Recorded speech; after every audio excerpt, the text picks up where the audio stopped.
पिछली बार जब हम फोटो इलेक्ट्रिक इफेक्ट की डिस्कशन कर रहे थे उस टाइम मैंने तुम्हें जो इसकी टर्म्स लिखाई थी, threshold frequency, cut off potential, याद है दोनों?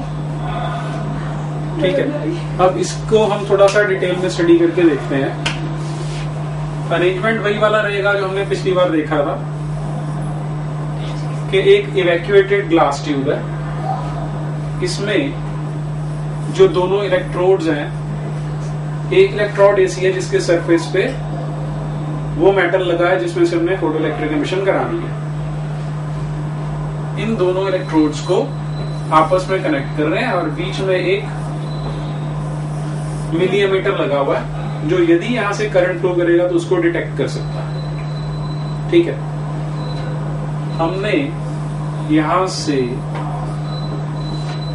ऐसी लाइट को आने दिया जिसकी फ्रीक्वेंसी थ्रेशोल्ड फ्रीक्वेंसी से ज्यादा है। ठीक है, तो यहां से इलेक्ट्रॉन्स एमिट होंगे, वो इलेक्ट्रॉन एमिट होके यहां से इधर आएगा, तो इलेक्ट्रॉन्स का फ्लो इस डायरेक्शन में है। दैट मीन्स करंट का फ्लो जो होगा वो इससे ऑपोजिट डायरेक्शन में होगा। ठीक है, अब यदि हम इसका एक ग्राफ प्लॉट करने की ट्राई करें सच दैट जो y एक्सिस है उस पे हम करंट शो कर रहे हैं और जो x एक्सिस है उस पे हम पोटेंशियल डिफरेंस जो हमने दोनों प्लेट्स के बीच में लगाया उसको शो कर रहे हैं। ठीक है, अब यहाँ पे मैंने इस सर्किट में कोई बैटरी नहीं लगाई हुई, दैट मीन्स जो वोल्टेज है वो 0 है। ठीक है, लेकिन स्टिल यहां से करंट फ्लो करके जा रहा है। तो अगर इस सिचुएशन का तुमने ग्राफ पे पॉइंट देखना होगा तो वो यहां y एक्सिस पे कहीं आएगा। ठीक है, ये वाले करंट को हम जीरो वोल्टेज करंट कहते हैं। When voltage is zero but still current is flowing. ठीक है, अब अगर हम यहां पर बैटरी कनेक्ट कर दें तो लास्ट टाइम हमने ये डिस्कस करा था कि यदि हम ये चाहते हैं कि यहां से इलेक्ट्रॉन्स ज्यादा एमिट हो तो हम जो बैटरी लगाएंगे उसका नेगेटिव टर्मिनल सरफेस से जुड़ेगा और पॉजिटिव टर्मिनल उससे ऑपोजिट प्लेट पे जाएगा। और ये जो वोल्टेज हम यहाँ पे लगा रहे हैं हमने अरेंजमेंट ऐसा किया कि इसको हम धीरे धीरे बढ़ा सकते हैं। तो तुम अब इसको ऑब्जर्व करके देखो, 0 वोल्टेज पे इतना करंट जा रहा था। ठीक है, हम अपनी अंडरस्टैंडिंग के लिए एक सिंपल केस ले लेते हैं कि यहां से जो लाइट आ रही है वो 10⁻⁶ फोटॉन्स पर सेकेंड एमिट कर रही है। 1 मिलियन फोटॉन्स पर सेकेंड आ रहे हैं। ठीक है, जब हम बिना किसी वोल्टेज के यहाँ करंट को स्टडी कर रहे हैं तो उस करंट की कुछ वैल्यू आई। अब हमने जब ये बैटरी को जोड़ दिया, पोटेंशियल धीरे धीरे बढ़ेगा तो ये नेगेटिव टर्मिनल यहां से इलेक्ट्रॉन्स को रिपेल करेगा। दैट मीन्स कि वो इलेक्ट्रॉन्स जो पहले यहां तक नहीं पहुंच पा रहे थे अब वो भी पहुंच जाएंगे। ठीक है, तो वोल्टेज बढ़ने के साथ साथ जो करंट होगा वो भी बढ़ना स्टार्ट हो जाएगा। ठीक है, लेकिन ये इंडेफिनेटली नहीं बढ़ सकता क्योंकि जो नंबर ऑफ फोटॉन्स आ रहा है वो तो फिक्स है।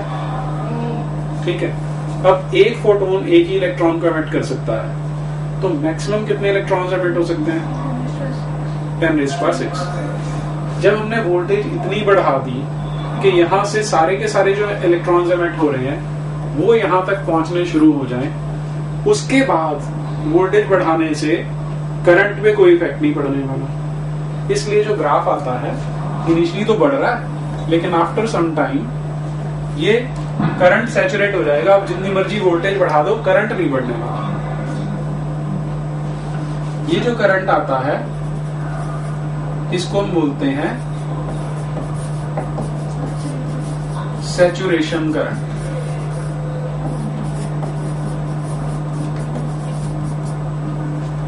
क्या इतना ग्राफ समझ में आ गया सबको? ठीक है, अब इस बैटरी को अगर रिवर्स करके देखें हम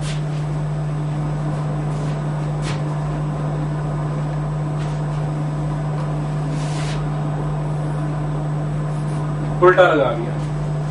अब अगर इसका पोटेंशियल बढ़ाएंगे तो ये करंट को अपोज करेगा, तो करंट धीरे धीरे कम होना शुरू हो जाएगा। तो अब ये ग्राफ जो है यहां से उल्टा चल पड़ेगा, करंट कम हो रहा है। और वोल्टेज जब हम ऐसी लगाते हैं तो हम उसको नेगेटिव एक्सिस पे शो करते हैं, रिवर्स वोल्टेज। ठीक है, ये वोल्टेज बढ़ाते बढ़ाते एक वोल्टेज वो आ जाएगी जब यहां से जैसे इलेक्ट्रॉन निकलता है वो वापस रिकम्बाइन हो जाता है, क्योंकि ये पॉजिटिव पोटेंशियल उसको वापस खींच लेगी। अब करंट जाना बंद हो जाएगा, तो जो ग्राफ बनता है वो कुछ ऐसा बन जाएगा। ये जो वोल्टेज आती है दिस इज नोन एज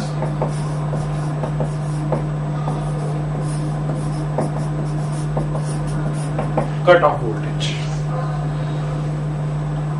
ये स्टैंडर्ड ग्राफ होता है फोटो इलेक्ट्रिक इफेक्ट का, जो कट ऑफ पोटेंशियल शो करेगा, जीरो वोल्टेज करंट शो करेगा और सैचुरेशन करंट को शो करेगा। ग्राफ समझ में आया?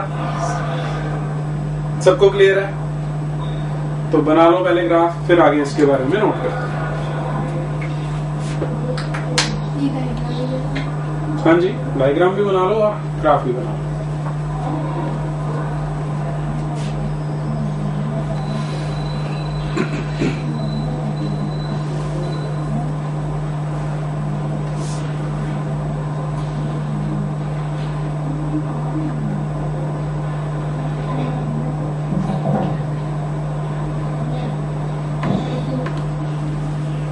अब यहाँ पे हम वेरिएशंस को समझने की ट्राई करते हैं। पहला हम ये फैक्ट देखेंगे कि अगर जो लाइट आ रही है हम उसकी फ्रीक्वेंसी को चेंज ना करें लेकिन उसकी इंटेंसिटी को चेंज करें तो ग्राफ पे क्या इफेक्ट पड़ता है। तो दैट मीन्स हम क्या कर रहे हैं, फर्स्ट केस ले रहे हैं कि फ्रीक्वेंसी इज सेम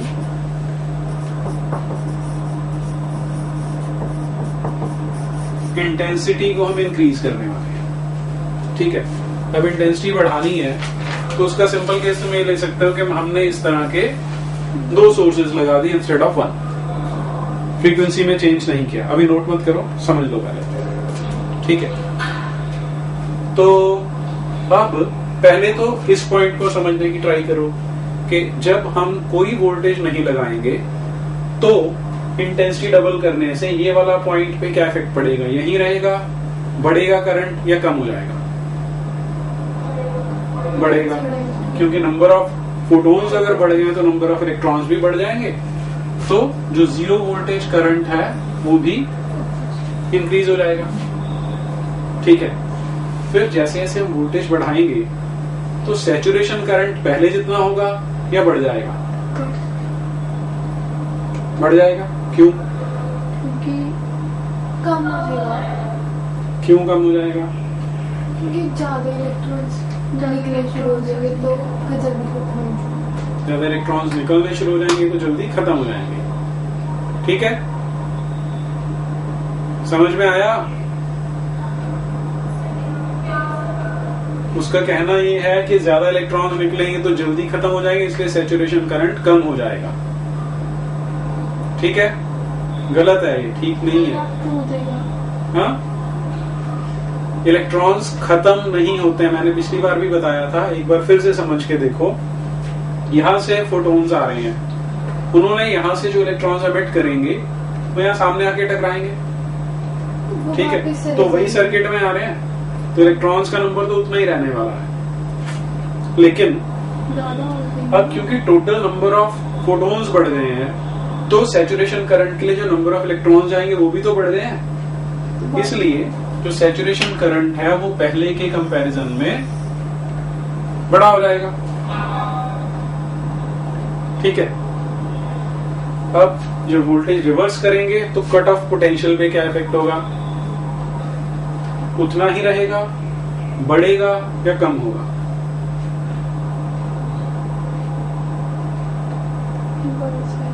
हाँ ना जी, क्यों बढ़ेगा?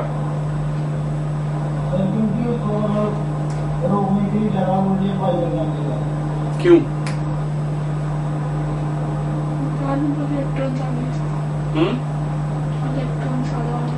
देखो, नंबर ऑफ इलेक्ट्रॉन्स बढ़ गए, नंबर ऑफ फोटॉन्स बढ़े तो नंबर ऑफ इलेक्ट्रॉन्स भी बढ़ गए, ठीक है।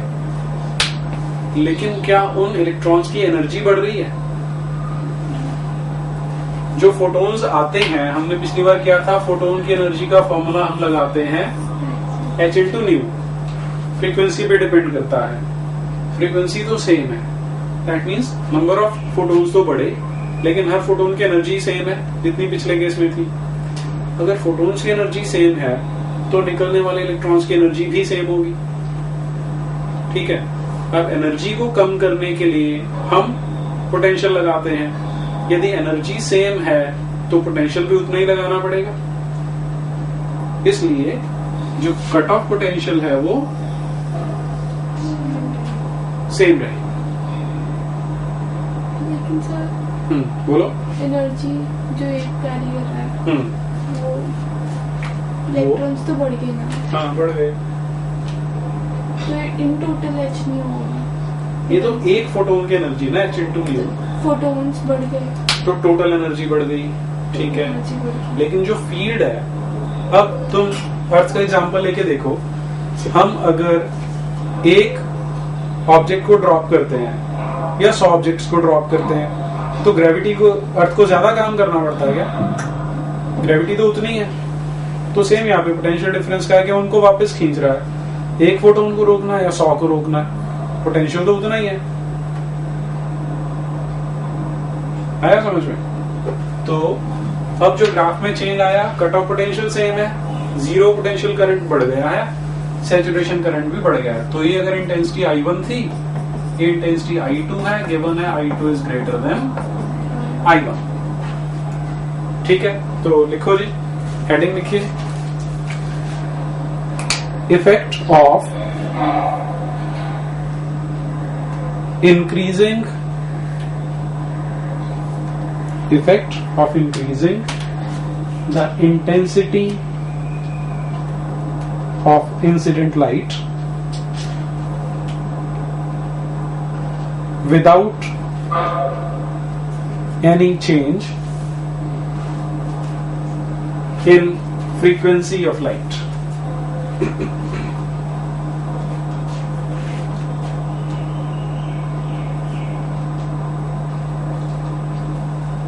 ग्राफ बना लो पहले, फिर नोट करते हैं।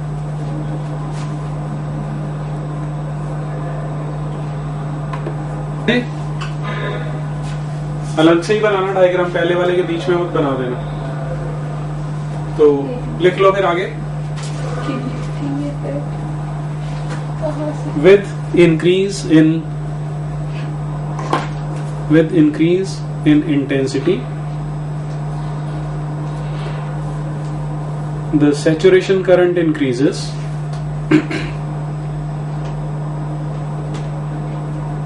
but the cut-off potential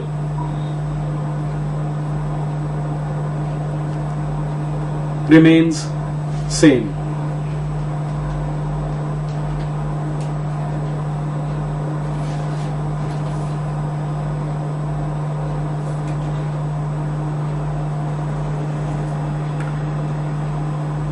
ठीक है, सेकंड केस करते हैं, इसको रिवर्स कर देंगे अब हम।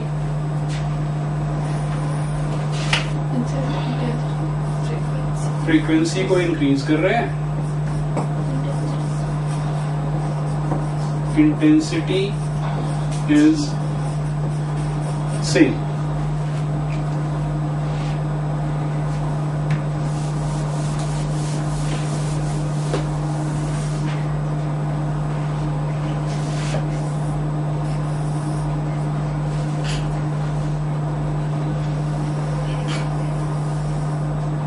सपोज कर लो कि ये आया फ्रीक्वेंसी न्यू 1 के लिए, अब हम फ्रीक्वेंसी न्यू 2 लेंगे which is greater than new 1। अब जो इंटेंसिटी उसको हम चेंज नहीं कर रहे, तो यदि 10⁶ इलेक्ट्रॉन्स पहले केस में थे जो फ्रीक्वेंसी न्यू 1 थी, सेकेंड केस में भी नंबर ऑफ फोटॉन्स जो आ रहे हैं वो उतने ही रहने वाले हैं, ठीक है। तो अब ये बताओ कि ये वाले करंट पे जो जीरो वोल्टेज करंट है, इस पे क्या प्रभाव पड़ेगा? इफेक्ट पड़ेगा कि नहीं पड़ेगा?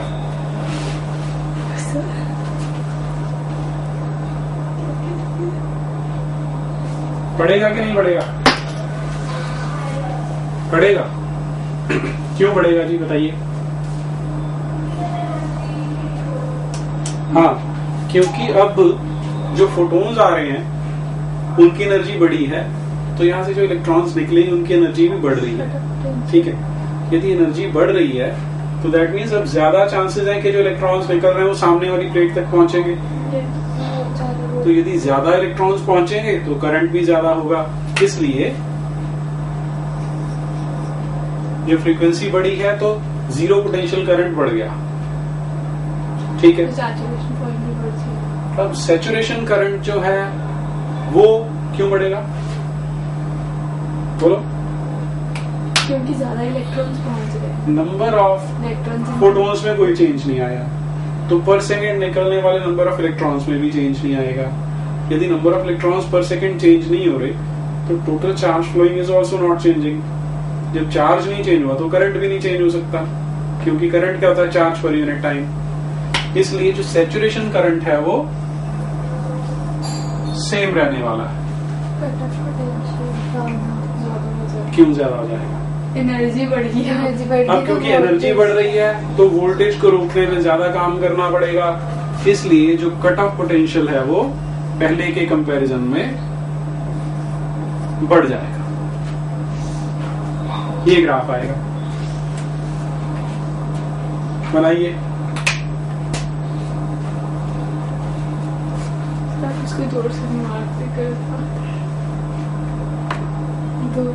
ठीक है जी, लिखिए फिर। When frequency of incident light, when the frequency of incident light is increased,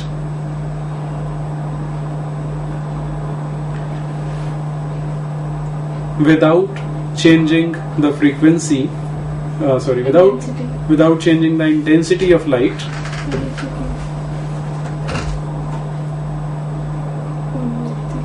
then the saturation current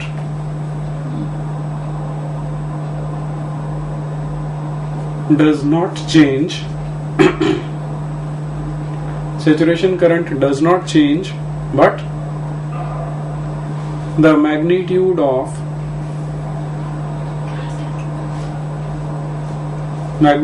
of cut off voltage increases.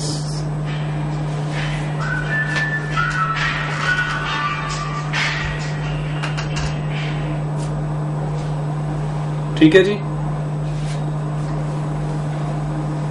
अब इन्हीं के बेसिस पर हम लिखते हैं लॉज ऑफ फोटोइलेक्ट्रिक एमिशन। लिख लो, लॉज ऑफ फोटोइलेक्ट्रिक एमिशन। पहला है laws of photoelectric emission. First है the number of photo electrons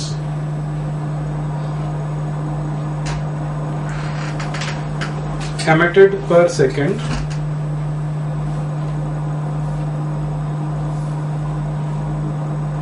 is directly proportional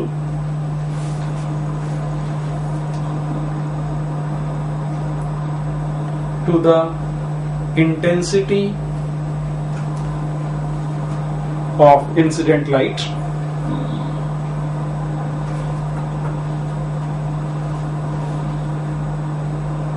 for a given frequency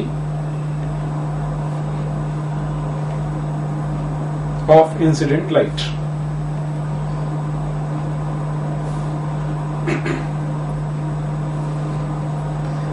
Second है the photoelectric emission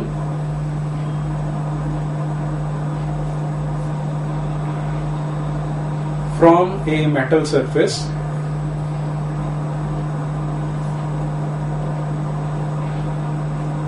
takes place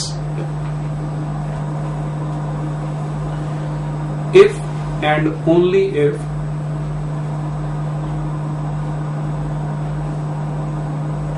the frequency of incident light is more than a particular frequency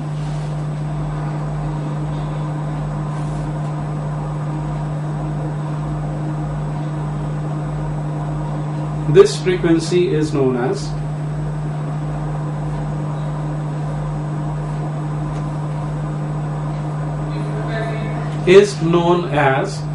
threshold frequency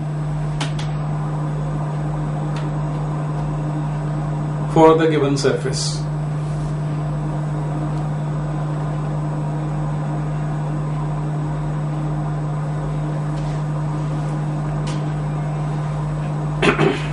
Next step.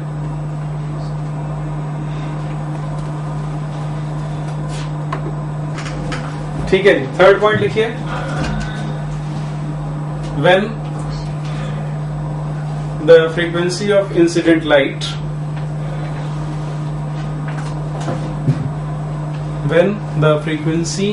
incident light is more than